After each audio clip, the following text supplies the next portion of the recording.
विधानसभा में विधायकों के साथ हुए बर्बरता पर नेता प्रतिपक्ष का बयान। विपक्षी विधायकों के साथ हुई मारपीट के लिए मुख्यमंत्री को ठहराया जिम्मेदार।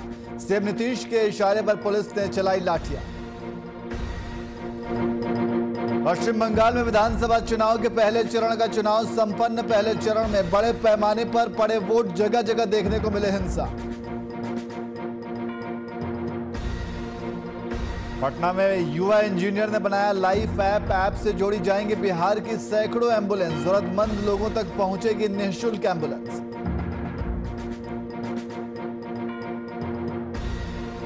होली को लेकर लोगों में उत्साह। कायस्थ समाज ने किया मिलन समारोह का आयोजन। गुलाल लगाकर दी होली की बधाई।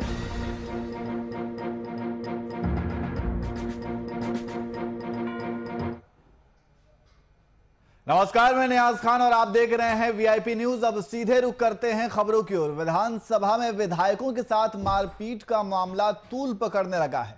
बिहार पुलिस विभाग अब विधायकों के साथ मारपीट करने वाले दोषी पुलिसकर्मियों पर कार्रवाई की बात कह रहा है, तो वहीं विधानसभा अध्यक्ष ने मामले की जांच का जिम्मा सदन के आचार समिति को सौंप दिया है। इधर पूरे मामले पर तेजस्वी यादव का बड़ा बयान आ गया है। तेजस्वी यादव ने विधानसभा में विपक्षी विधायकों के साथ हुई मारपीट के लिए विधानसभा अध्यक्ष को दोषी मानने से साफ इनकार कर दिया है और उन्होंने कहा है कि विधायकों के साथ मारपीट सीएम नीतीश कुमार के इशारे पर पुलिस ने की है। गौरतलब है कि गुरुवार को बिहार सरकार के अपर मुख्य सचिव, गृह विभाग और डीजीपी ने साफ तौर पर कहा था कि विधानसभा अध्यक्ष के इशारे पर ही पुलिस ने एक्शन लिया था, लेकिन तेजस्वी यादव ने सरकार के अधिकारियों के दावे को सिर से खारिज कर दिया है।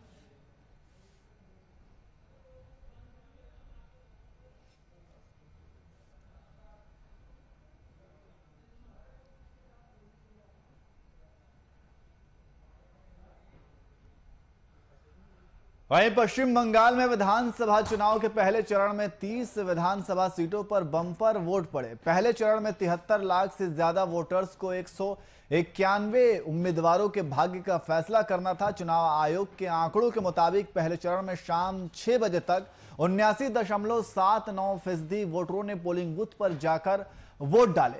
ओपिनियन पोल्स में बीजेपी और टीएमसी में कांटे की टक्कर बताई गई है। ऐसे में सबकी उत्सुकता यह जानने में है कि इतनी भारी तादाद में वोटरों के पोलिंग बूथ पर जुटने के पीछे का संदेश क्या है। इतनी भारी तादाद में वोटिंग से फायदा किसका होने वाला है? क्या ममता वापसी करेंगी या बीजेपी राज्य में ऐतिहासिक उलटफेर करने में कामयाब रहेगी? कुल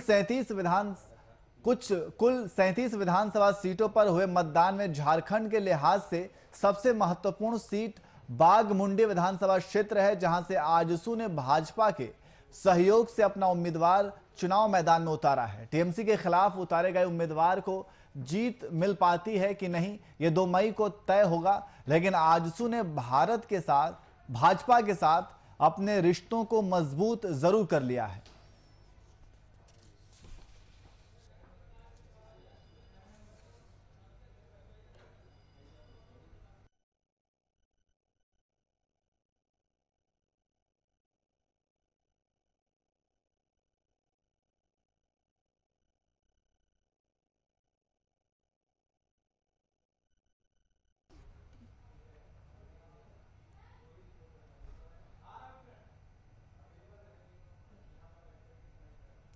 वहीं पीएम नरेंद्र मोदी और सीएम नीतीश कुमार से प्रभावित होकर बिहार युवाओं ने बिहार में लगातार हो रही सड़क दुर्घटना और एम्बुलेंस सेवा में देरी से मरने वालों की संख्या में इजाफा देखकर बिहारी युवा इंजीनियर ने एक ऐप लाइफ लिंक बनाया है, जिसके जरिए कई लोगों की जिंदगी बचाई जा सकती है। लाइफ लिंक ऐप में बिहार के सैकड़ों एम्बुलेंस को जोड़ा गया है, जो सिर्फ एक फोन कॉल पर दुर्घटना स्थल पर जरूरतमंदों तक पहुंच जाएंगे। इस ऐप के जरिए युवाओं ने राज्य में अब तक कई हजार लोगों की जिंदगी बचाई है। बता दें कि ये एक निःशुल्क सेवा है। इस ऐप को डाउनलोड करने से आप अपने लोकेशन को ऑन करके ऑन स्पॉट एम्बुलेंस खोज सकते हैं।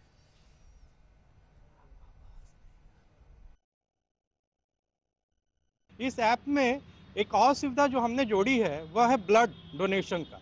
अगर किसी को ब्लड जरूरत हो, हमारे पास इतने बहुत सारे लोग होते हैं जो ब्लड डोनेट करते हैं, मगर उनका रजिस्टर्ड, उनका डाटाबेस हमारे पास नहीं होता है।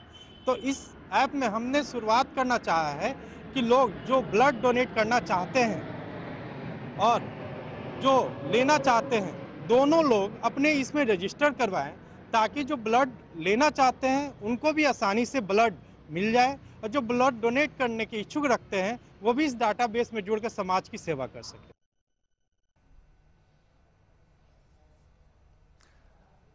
और इसी खबर पर अधिक जानकारी के लिए हमारे संवाददाता अनुप्रकाश हमारे साथ फोन लाइन पे मौजूद हैं। अनुप्रकाश, युवा इंजीनियरों ने एक ऐप बनाया है जिसे लाइफ ऐप का नाम दिया गया है, ये किस तरीके से काम करेगी? देखिए, भारत में जो है हर एक साल ना जाने कितने लोगों की मृत्यु सही टाइम पे एम्बुलेंस मुआयना नहीं होता है, इसके कारण हो जाती है, जिसको लेकर ये लाइफ लिंक ऐप का जो है भारत के बिहार के जो है एक युवा जो है उन्होंने इसका शुरुआत किया है।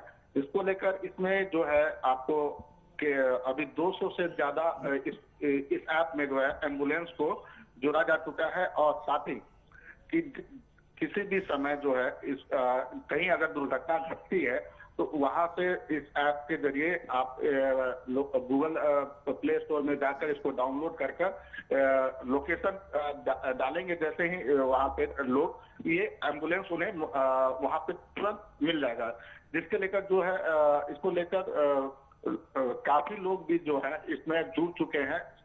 हजारों की संख्या में इस ऐप के जरिए अभी लाख लोगों की जो है जान बचाया जा चुका है। जी, तो इस ऐप का जिस तरीके से इसमें रहा है कि इस ऐप को डाउनलोड करने के बाद आपको एम्बुलेंस वहां पे मौजूद मिलेगी, तो क्या इस एम्बुलेंस के लोकेशंस अलग अलग होंगे या फिर एक ही जगह से एम्बुलेंस जाएगी? नहीं, अगर 1 से 2 किलोमीटर के लोकेशन में कहीं भी कोई भी एम्बुलेंस रहेगा, वो एम्बुलेंस तुरंत उस घटना के जगह पे वहां पर पहुंच जाएगा और उन्हें ले जाकर तुरंत हॉस्पिटल में एडमिट कराया जा सकता है। जी, बहुत बहुत शुक्रिया तमाम जानकारी के लिए।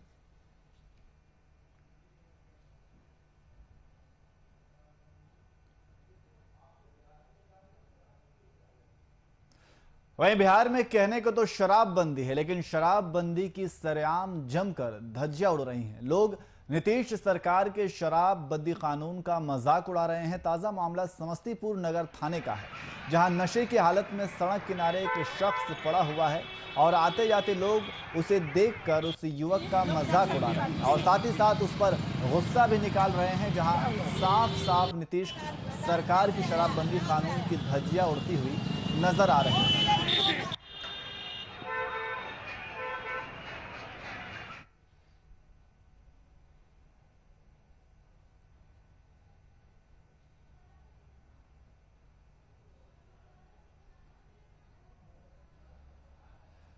और इसी खबर पर अधिक जानकारी के लिए हमारे संवाददाता कैसर खान हमारे साथ फोनलाइन पे मौजूद हैं। कैसर, जिस तरीके से ये तस्वीर सामने आई है, इस तस्वीर में एक युवक शराब के नशे में रोड पर लेटा हुआ है, तो ये तस्वीर कहीं ना कहीं नीतीश के शराबबंदी कानून को उजागर करती है।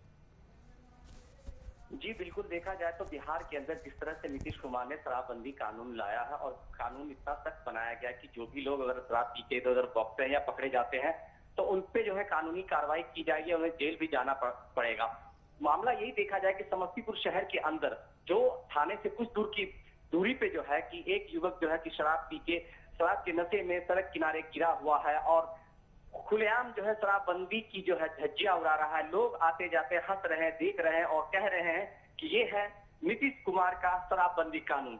जी नियाज जी, तो ये युवक को शराब कहां से मिला, क्या इसके बारे में पुलिस ने जांच पड़ताल की?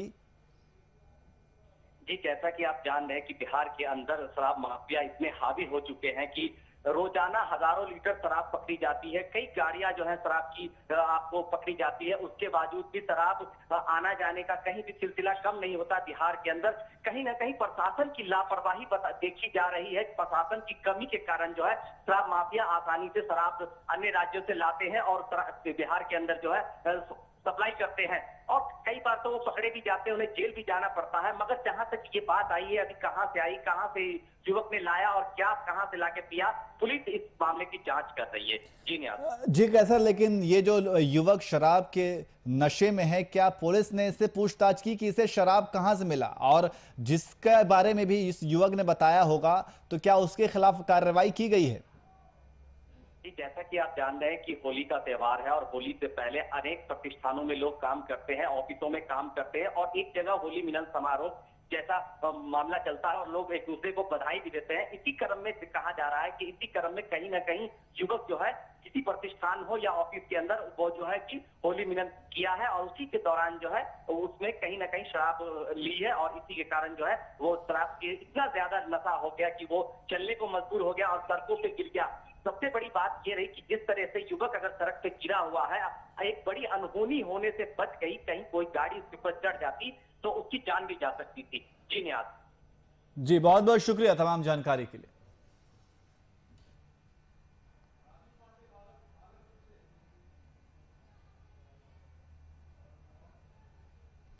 वहीं मुजफ्फरपुर बिहार में होली और शब बारात के अवसर पर शराब के विरोध में विशेष अभियान के तहत एसआई दीपक कुमार के नेतृत्व में एसआई कर्मियों और सशस्त्र बल के साथ करजा, सरैया, कुड़नी थाना एरिया में छापेमारी की गई और छापेमारी के क्रम में सरैया थाना अंतर्गत पोखरैरा गांव से एक अभियुक्त उमेश राम को 14 लीटर अवैध विदेशी शराब के साथ गिरफ्तार किया गया और पुलिस आगे की कार्रवाई में जुटी हुई है।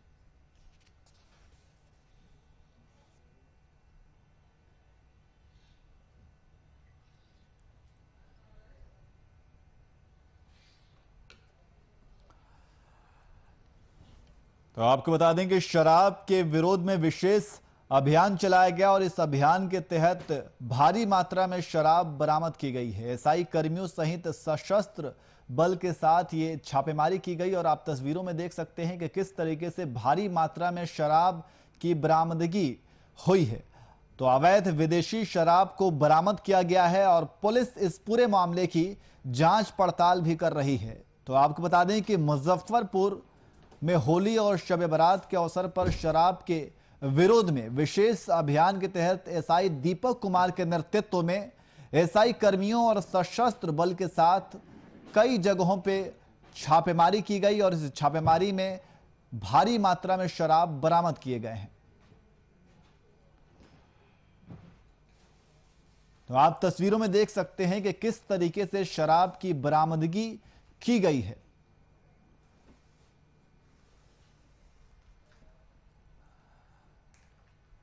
वहीं भागलपुर के पॉक्सो कोर्ट ने दुष्कर्म के आरोपी को 20 साल की सजा और 10,000 रुपए आर्थिक दंड देने का फैसला सुनाया। पॉक्सो कोर्ट के विशेष जज रोहित शंकर की अदालत ने कजरैली थाना क्षेत्र में 14 सितंबर 2014 को नाबालिग के साथ हुए दुष्कर्म मामले में यह फैसला सुनाया है। 7 गवाहों की गवाही के बाद 25 मार्च 2021 को पॉक्सो के स्पेशल कोर्ट ने दुष्कर्म के दोषी मोहम्मद बंटी को दोषी करार दिया था, जिसके बाद आरोपी को बीते दिन सजा सुनाई गई। विशेष लोक अभियोजक शंकर जयकिशन मंडल ने बताया कि इस कांड में 7 लोगों ने दुष्कर्म होने के पक्ष में गवाही दी थी।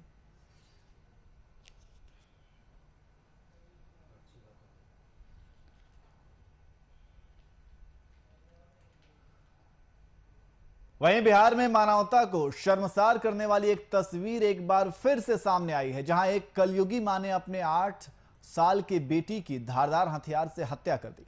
घटना जिले के मुफस्सिल थाना क्षेत्र के चिलमाढ़ा गांव का है। आरोपी महिला, उसके पति के साथ विवाद था और उसे लगातार प्रताड़ित किया जा रहा था, जिस कारण पति से तंग आकर बेटी की हत्या कर खुद को भी घायल कर लिया। फिलहाल महिला की स्थिति काफी गंभीर बताई जा रही है और उसका इलाज सदर अस्पताल में चल रहा है और फिलहाल पुलिस मौके पर पहुंचकर शव को कब्जे में लेकर पोस्टमार्टम के लिए सदर अस्पताल भेज दिया है।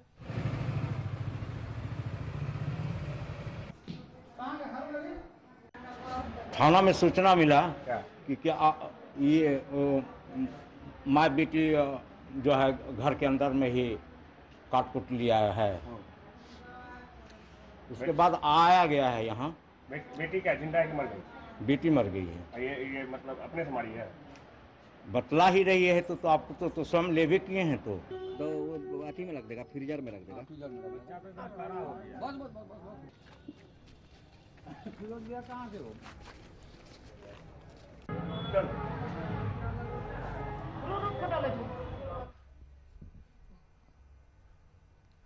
वहीं बिहार में नीतीश सरकार के पुलिस आम जनता के साथ साथ अब देश के चौथे स्तंभ कहे जाने वाले मीडिया पर भी हमलावर है। बगहा में पत्रकारों को थाना में वीडियो फोटो लेने हैं तो थानेदार की मर्जी लेनी पड़ती है, नहीं तो थानेदार साहब नाराज हो जाते हैं और उस पत्रकार पर कार्रवाई करते हैं। ताजा मामला बगहा के गोवर्धना थाना अंतर्गत झनकौल बगीचे की है, जहां गोवर्धना थाना के एएसआई उमेश रजक के द्वारा वाहन चेकिंग की जा रही थी। उसी बीच एक निजी चैनल के पत्रकार को यह सूचना मिली कि शराब पिए हुए शराबी को बाइक के साथ पकड़ा गया है। सूचना मिलते ही मौके पर पत्रकार पहुंचे और शराबी का फुटेज वीडियो बनाना शुरू कर दिया, लेकिन एएसआई ने वीडियो बनाने से रोक दिया और शराबी को छोड़ दिया और पत्रकारों के साथ अभद्रता भी की।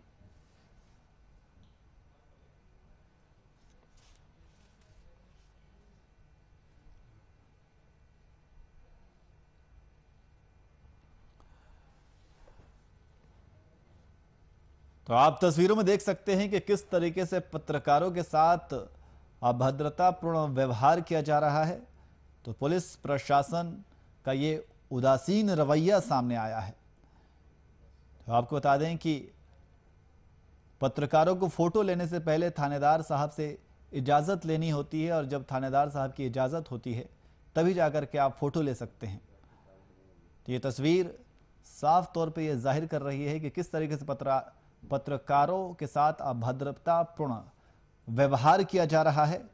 ये पूरा मामला गोवर्धना थाना अंतर्गत झनकाल बगीचे की है, जहां गोवर्धना थाना के एएसआई उमेश रजक के द्वारा वाहन चेकिंग की जा रही थी और उसी बीच एक निजी चैनल के पत्रकार को ये सूचना मिली कि शराब पिए हुए शराबी को बाइक के साथ पकड़ा गया है और ये सूचना मिलते ही पत्रकार मौके पर पहुंचे और शराबी का फुटेज वीडियो बनाना शुरू कर दिया, लेकिन एएसआई को ये अच्छा नहीं लगा और उन्होंने उसे बनाने से रोक दिया और उनके साथ साथ पत्रकार के साथ अभद्रतापूर्ण व्यवहार भी किया।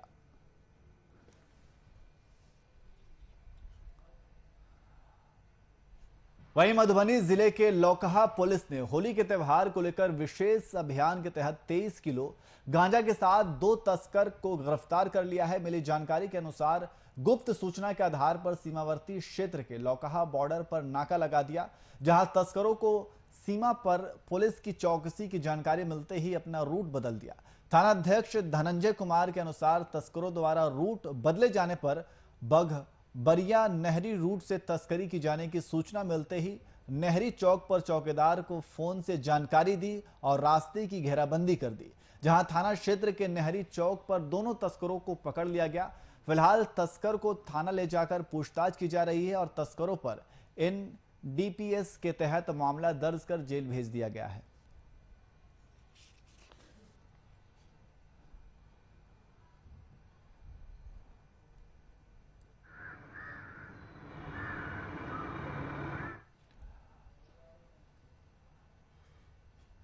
वहीं बेगूसराय में अपराधियों ने हथियार के बल पर घर में घुसकर घर के लोगों को बंधक बनाकर चोरी की घटना को अंजाम दिया है।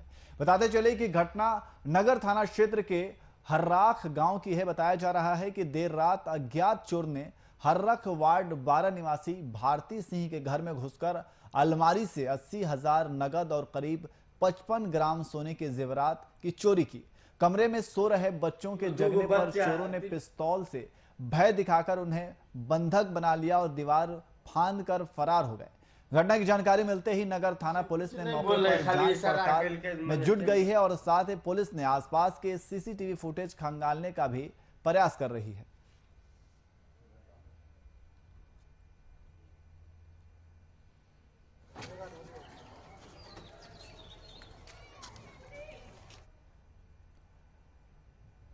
वहीं भागलपुर के इशाक चक थाना पुलिस ने सुबह बस स्टैंड के पास से 2 अपराधियों को हथियार, जिंदा कारतूस और नशा करने के लिए इस्तेमाल होने वाले सामान के साथ धर दबोचा।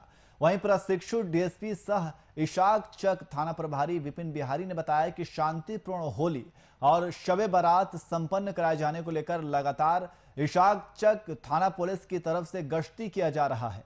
इसी दौरान भागलपुर बस स्टैंड के पास 2 संदिग्ध युवक को पुलिस ने पूछताछ के लिए रोका और जब उसकी तलाशी ली गई तो उसके पास से आपत्तिजनक सामान बरामद किए गए हैं। फिलहाल पुलिस दोनों से पूछताछ लगातार कर रही है।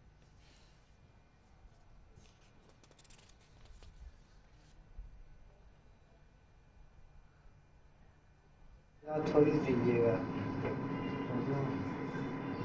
आगामी होली और शब बारात को लेकर के इसाकचक थाना क्षेत्र में लगातार हम लोगों ने गश्ती को काफ़ी बढ़ाया ताकि शराब स्मैक और जो हत्या करने वाले जो गिरोह हैं उनकी पकड़ आ सके, वो पुलिस की गिरफ्त में हो सके, इसके लिए हम लोग लगातार अभियान चला रहे थे। इसी दौरान रात्रि गश्ती पार्टी में जिसका नेतृत्व पीएसआई शैलेश कुमार कर रहे थे, उन्होंने 2 ऐसे अज्ञात संदिग्ध लोगों को गिरफ्तार किया जिनके कमर में खोसा हुआ कट्टा था और 3 जिंदा कारतूस मिला था।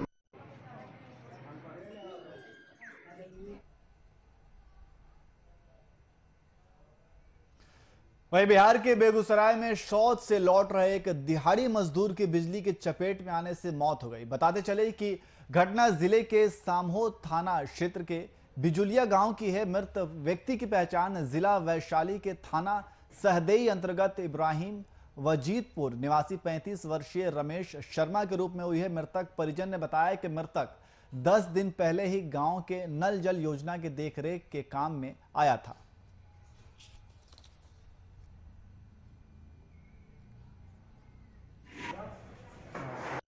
वो करंट लगा, जैसे ही गिर गया तो उसी जगह के एक परिजनों ने हमको कहा पड़ोसी की तुम्हारा भाई का वहाँ पर जबराती है, तुम्हारा भाई उसका वहाँ पर करंट लग गया है। तो हम दौड़ के जाके वहाँ से उठा के उसको फिर वहाँ से हॉस्पिटल ले गए। हॉस्पिटल से ले जाने के बाद फिर यहाँ फिर आने में रास्ते में दम तोड़ दिए।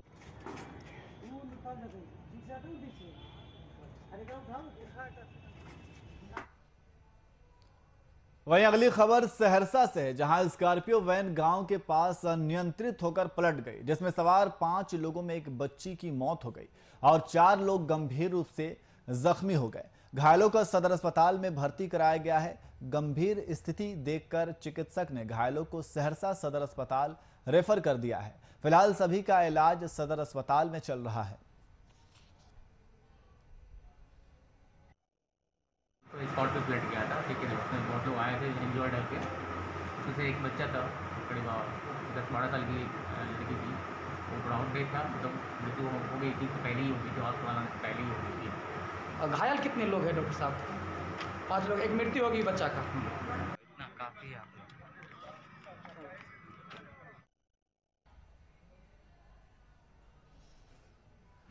वहीं मुजफ्फरपुर के बोचहा थाना क्षेत्र से एक बड़ी खबर सामने आई है, जहां थाना क्षेत्र के उनचर गांव में एक घर के अंदर एक वृद्ध व्यक्ति का शव मिलने से पूरे इलाके में हड़कंप मच गई है।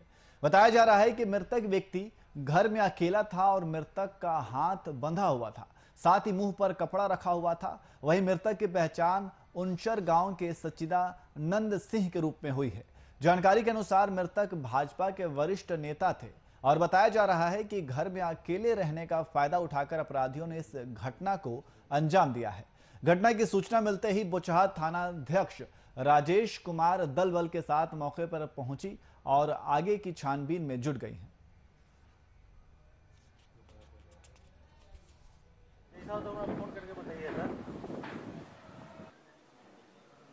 दरबान लेकर जब आया, बाहरी आदमी वो दरबान देता है, तब मार गेट खोला है तो मालूम हुआ कि साहब ये तो हाथ बांधे हुए है, मुंह में कपड़ा लगा गया तो मर्डर किया।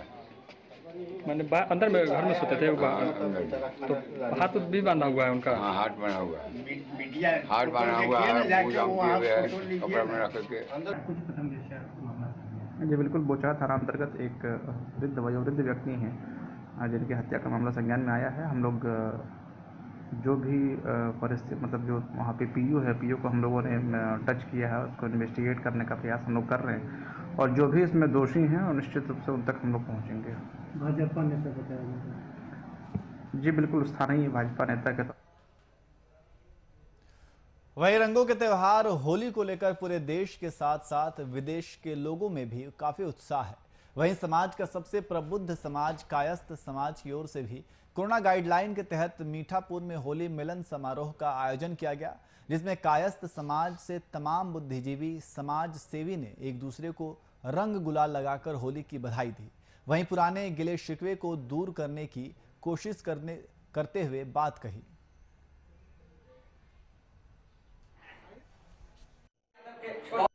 कायस्थ सहयोग संगठन की ओर से हम लोगों ने डिसाइड किया था कि होली से कुछ दिन पूर्व, तो आज ही के दिन डिसाइड हुआ था कि सब लोग मिलेंगे और इस उत्सव पर हर्षोल्लास के साथ इस पर्व का सेलिब्रेशन किया जाएगा। सभी लोग यहाँ जुटे और सबसे पावन अवसर पर सिर्फ होली ही नहीं मनाया गया, सबके एक दूसरे में गाल में गुलाल लगाया ही गया। साथ ही साथ यहाँ एक हम लोगों ने शुरुआत किया है महिलाओं के लिए एक कल्याण केंद्र के तरफ से हम लोगों ने तरह तरह का उपयोगी सामान यहाँ बनाना भी शुरू किया है।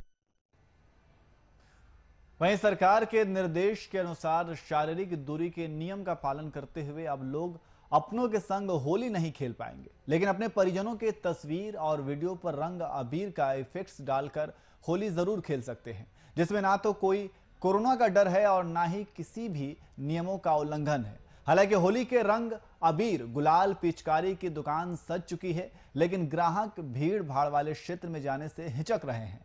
इस त्योहार के दौरान होली और शब बारात साथ साथ है और जहां कोरोना फिर बढ़ रहा है, वहीं कई लोग त्योहार में शामिल होने परिजनों के पास आ रहे हैं और वहीं कई लोग एहतियात बरतते हुए होली घर पर बैठकर वर्चुअल तरीके से होली मनाने का प्रयास कर रहे हैं। उस हिसाब से मार्केट डाउन है और वो अच्छी बात है, तो कोरोना का टाइम है तो थोड़ा जो सावधानी बरतनी चाहिए। हाँ, और हम लोग का तो खैर जो होने का होने करेगा, जो पूंजी लगाएं उसका आधा भी इस बार जो है हिसाब किताब नहीं है करने का, तो कोई बात नहीं है। सबसे बड़ी देश बच जाए वो बड़ी बात है। होली से ज़्यादा प्यारा देश है। लोगों की कौन सी पिचकारी या टोपी या मुखड़े के ऊपर डिमांड है? देसी वाला, देसी पिचकारी का ज़्यादा डिमांड है। भैया इस साल कुछ नहीं, कोरोना महामारी में नहीं हो सकता दुकानदारी। पिछले साल और इस साल में क्या अंतर दिख रहा है आपको? बहुत अंतर है, आधा अधिक अंतर है। कितने वर्षों से आप यहाँ पर दुकान लगा रहे हैं? हम लोग तो यहाँ पर इनारा पर 25 साल हो गया। 25 साल से सबसे डाउन इस साल ही रहा? सबसे डाउन इस साल रहा। और इस साल डाउन रहने का कि लोग रंग कम खेल रहा है, अबीर ज़्यादा खेल रहा है। वैसा कोई बात नहीं है सर, तो खास बिक्री नहीं है। पिछले साल से इस बार थोड़ा हल्का है? बहुत हल्का है। एक सीजन में पिछली दफे कितना बेच लिए थे? पिछले साल तो सर मोटा मोटी जो था कि पूंजी निकल के मैंने 10-20 हज़ार जो कमाने का तो कमाए थे। फिलहाल बुलेटिन में इतना ही। देश और दुनिया की तमाम खबरों के लिए देखते रहिए VIP न्यूज़। नमस्कार।